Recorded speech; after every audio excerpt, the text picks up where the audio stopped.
Tras la detención del general Salvador Cienfuegos en Los Ángeles, California, el presidente Andrés Manuel López Obrador pidió no estigmatizar al ejército y que no habrá una limpieza en este hasta que Estados Unidos demuestre la culpabilidad del exsecretario de la Defensa Nacional de México. Veamos el contexto. Que la Agencia Antidrogas de Estados Unidos, la DEA, aclare su rol en las detenciones del exsecretario de la Defensa, Salvador Cienfuegos, y el exsecretario de Seguridad Pública, Genaro García Luna. El presidente Andrés Manuel López Obrador dijo este sábado que la DEA convivió con ambos exfuncionarios y deberían hacer una reflexión sobre su intrusión en México. El mandatario federal añadió que en México no existe información ni investigaciones que relacionen a Cienfuegos con el narcotráfico. El exsecretario de la Defensa fue detenido en Los Ángeles, California, el 15 de octubre y es acusado de conspirar para fabricar, distribuir, importar y distribuir cocaína, metanfetamina y marihuana en Estados Unidos, así como lavar dinero. Según la Fiscalía de Nueva York, colaboró con el cártel de los Beltrán Leiva entre 2015 y 2017, usando el sobrenombre de El Padrino o su apellido materno Cepeda. Cienfuegos habría ayudado al líder del grupo, Juan Francisco Patrón Sánchez, identificado como el H2, pasando información sobre operativos e investigaciones y asegurándose de que operaciones militares no fueran conducidas contra dicho cártel que operaba en Nayarit y Sinaloa, así como ayuda para expandir el territorio controlado por el cártel. El general permanece detenido en espera de su segunda audiencia, que se realizará este martes en Los Ángeles. Se espera que sea llevado a Nueva York las próximas semanas. Punto y contrapunto. Primer tema a discutir esta noche de lunes y como cada lunes y miércoles, Lisa Sánchez, directora general de México Unido contra la Delincuencia. ¿Cómo estás, Lisa? Muy bien, muy bonito lunes a todas y a todas. ¿Cómo estás, querido Genaro? Bonito inicio de semana. Alfredo Lecón, activista y analista, ¿cómo estás? Muy bien, querido Genaro. Buenas noches a todas y todos. Buenas noches. Eder Guevara, fundador de Morena y antropólogo, ¿cómo estás? Querido, buenas noches a todas y todos. Muy bien, gracias. Y bueno, y Eunice Rendón, analista y experta en temas de migración y seguridad, que regresa a esta mesa. ¿Cómo estás, Eunice? Muy bien, Genaro, buenas tardes. Feliz cumpleaños, fue ayer tu cumpleaños. Desde aquí te mandamos. Felicidades. Muchas gracias, muchas gracias. Oye, a ver, me quedo contigo. Evidentemente estuve viendo tu timeline y lo que escribiste para el periódico El País sobre lo que significa esta detención. Evidentemente, como pusiste en Twitter, para las personas que están dedicadas a los temas de seguridad, pues es prácticamente un verdadero shock. ¿Qué implicaciones ves? ¿Qué está pasando con este tema? ¿Hasta dónde podría alcanzar estas acusaciones en contra del exsecretario de la Defensa Nacional? Pues mira, como bien dices y como escribí en el artículo que publiqué en El País, me parece que es un acto grave, es un tema triste para México, pero además es un acto inédito y que impacta en el pasado, en el presente y en el futuro de la institución militar. Yo veía también a mucha gente en Twitter, ¿no? Sobre todo a favor de la 4T, que decían que no son iguales que antes y que incluso hasta un militar que habiendo sido secretario con Peña como Cienfuegos, pues había sido atrapado. Entonces ahí creo que sí hay que entender que es muy diferente cualquier otra dependencia del gobierno federal a el ejército.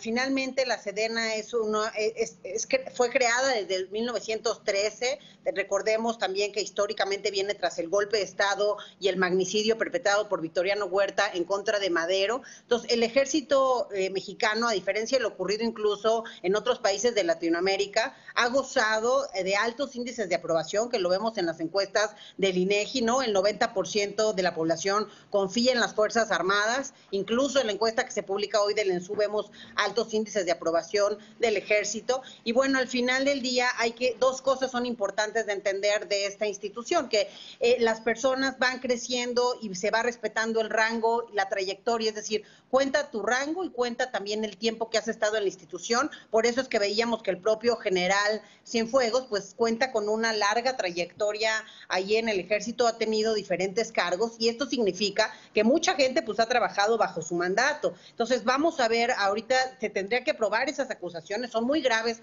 las acusaciones de narcotráfico, lavado de dinero, etcétera. Entonces, por un lado, entender cuál es esa red de vínculos, si es que se probara estas acusaciones en contra del general, porque por supuesto, pues yo no veo al general, digamos, en los retenes o en los operativos de forma directa. Seguramente, en caso que se pruebe, tendría que haber una red. Y por el otro lado, creo muy importante analizar la actual estrategia de seguridad, que está basada principalmente en el ejército, y bueno, y esto quizá pues nos lleva a repensar muchas cosas que ya se han dicho, pero hoy con mayor importancia.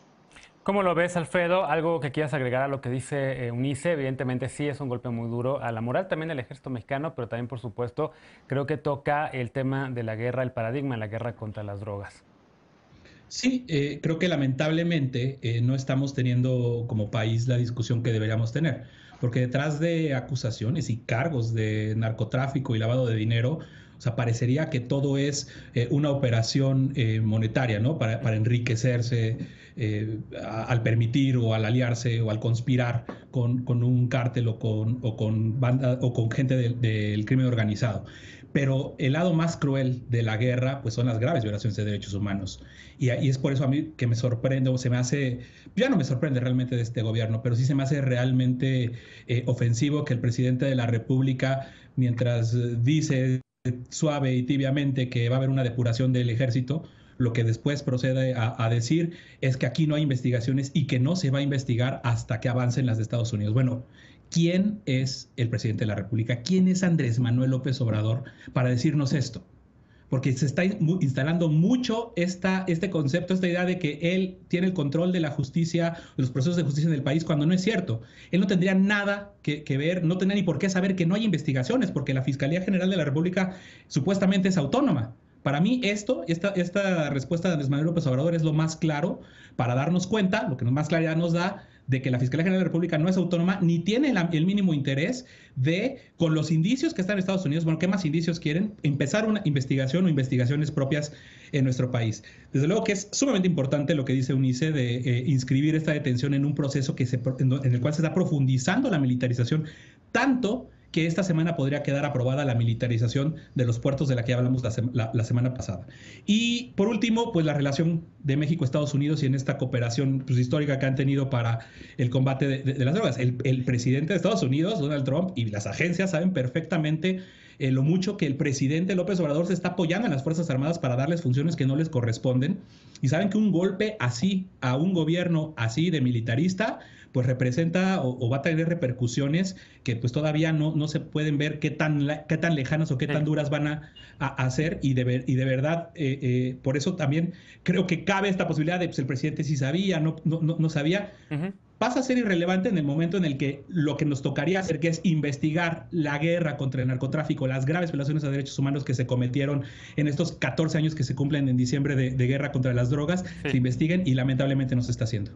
Eder, estas acciones o estos actos de los cuales son inculpados tanto García Luna como el secretario Cienfuegos evidentemente ocurrieron en los sexenios anteriores, en el de Peña Nieto y en el de Felipe Calderón, pero toca en efecto la narrativa de la 4T de darle tanta confianza a las Fuerzas Armadas, de incrementar su poder.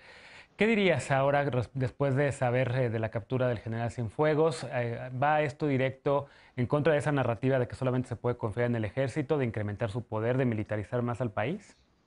Pues es que esa no es la narrativa de la 4T. Nosotros no estamos en la lógica de militarización, estamos en la lógica de construir una nueva relación con las Fuerzas Armadas y la sociedad mexicana, y eso es lo que está haciendo Andrés Manuel y con lo que estoy totalmente de acuerdo. Nada más recordar con la conciencia de qué representaba el general Cienfuegos, que cuando él le entregó 5 propuestas a Andrés Manuel López Obrador para que se hicieran cargo de la Secretaría de la Defensa Nacional, ninguna de las 5 las tomó Andrés Manuel y buscó y se ayudó de la Comisión Nacional de Derechos Humanos para determinar otro perfil diferente a los los que gozaban de la confianza de Cienfuegos, porque todo el mundo sabíamos lo que había detrás de este general, y coincido plenamente con Eunice.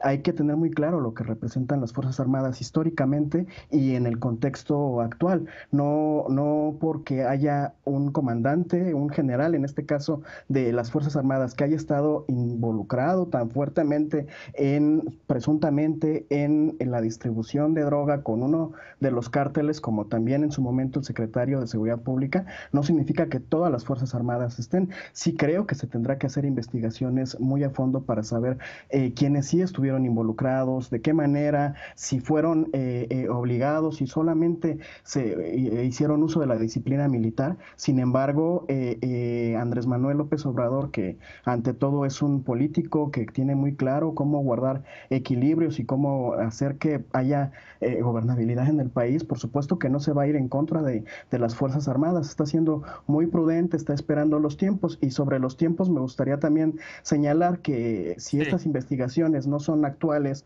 es decir, ya se tenía en el radar el papel que había jugado el general Cienfuegos desde hace un rato, pues su detención seguramente también tiene fines políticos por parte de Estados Unidos. Y ojo, no estoy diciendo que sea inocente, yo creo que eso se tendrá que aclarar con el tiempo, pero el hacerlo en estos momentos creo que también tiene que ver ¿Cuál sería la intención el papel política? Ajá.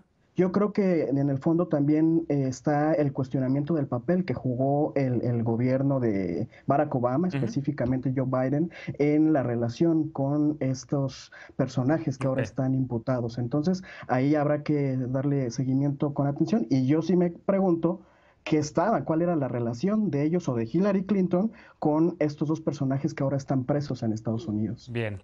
¿Cómo lo ves, Lisa? ¿Qué quieres agregar a todo lo que ya se mencionó en la mesa? Punto contra punto con Eder.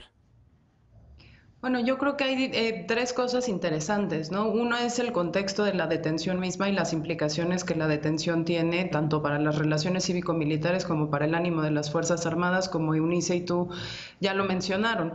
La segunda tiene que ver precisamente con quién es el personaje, ¿no? Y había, por ejemplo, aquí relataba Santiago Aguirre, director del Centro PRO, pues algunas de las características que timbraron o que fueron particulares de la administración de Cienfuegos durante todo el sexenio, durante todo el tiempo que estuvo frente a las Fuerzas Armadas en México, y que tenían que ver con una defensa a ultranza de la famosa autonomía de las Fuerzas Armadas, un rechazo absoluto por la adopción de mecanismos de control terciarizado, control externo, la ausencia completa también de rendición de cuenta y mecanismos de transparencia, el encubrimiento en el que se incurrió, por lo menos en el caso de Tlatlaya, en el caso de Tanguato, en el caso de Ayotzinapa, el rechazo de la supervisión y el trabajo del GEI en el caso de Ayotzinapa, que no dejaron, por ejemplo, pues participar de las investigaciones o las indagatorias a las bases militares que estaban cerca del estado de Guerrero, pese a que había indicios de que había por lo menos conocimiento de los militares sobre la masacre de los normalistas. Y un tercer nivel tiene que ver con ¿cuáles son las consecuencias para la política de seguridad de Andrés Manuel López Obrador, pero también para la política de seguridad bilateral, ¿no? Hay varias cosas que se van a tener que comprobar en un juicio público, por cierto, y en ausencia de una investigación en el caso mexicano, que van a poner al descubierto bastantes cosas, no solo nombres, sino también algunas cosas que no resuenan entre los que estamos involucrados en el tema de seguridad sobre la detención. Por ejemplo, que el general secretario no estuviera usando sistemas de mensajería encriptados, ¿no? Y que fuera muy fácil interceptarle su BlackBerry, que abiertamente con los criminales estuviera intercambiando mensajes. O sea, si eso se comprueba sería gravísimo, ¿no? No solo para la seguridad nacional, sino para los sistemas de inteligencia mexicanos. Por el otro lado, las acusaciones que le hacen sobre hasta 500 gramos de cocaína, hasta no sé cuántos, o sea, parecería que son, en el caso de drogas en particular, acusaciones muy menores, muy pequeñitas, pero que sí tienen asidero cuando uno revisa, por ejemplo, el número de operativos o de pues sí, operativos permanentes que se llevaron a cabo, de intersecciones que se llevaron a cabo en los estados, justamente mientras el general Cienfuegos está a cargo de esa región en particular. Nayarit queda como muy absuelto, y únicamente hasta después de que la Marina abate al H2, entonces se registra uno de los primeros operativos. Entonces, hay muchísimas implicaciones, y simplemente nada más pues un poquito para abonar a este debate lo que decía Eder de si el presidente sabía y no hizo nada. Bueno, eso también puede tener un costo altísimo para el propio presidente, como la lealtad de las Fuerzas Armadas en un momento en el que, si ellos mismos sabían que iban a detener a uno de sus propios generales, que yo honestamente no creo, porque el tuit de sorpresa de Marcelo Ebrard sí sonaba como que apenas como estaban